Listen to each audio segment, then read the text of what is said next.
Okay, so this is a sculpture of St Martin and the Beggar by the sculptor James Butler that was created in 1951 when he was a student at St Martin's School of Art.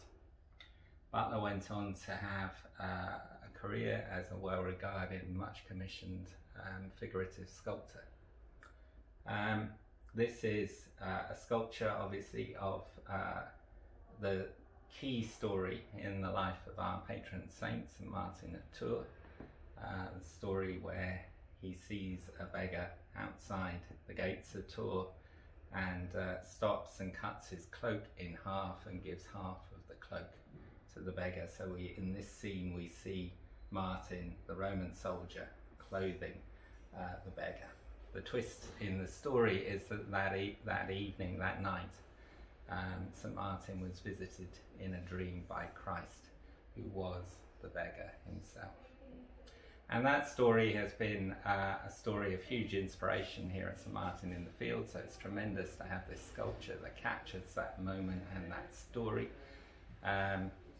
because from the ministry of Dick Shepherd onwards, when the church became the Church of the Ever Open Door, particularly to those who are homeless and living on the streets, this story has been at the heart of who we are and what we've sought to be.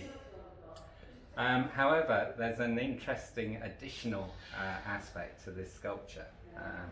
The fact that Butler was a student at St Martin's School of Art, which had been founded from St Martin in the Fields. St Martin's has a history of catalysing a whole series of different charitable and social institutions, and the St Martin's School of Art, which began in 1854, is one of those, and at a later stage it merged with the Central School of Art to become Central St Martin's, which is one of the foremost art schools and colleges in the world today.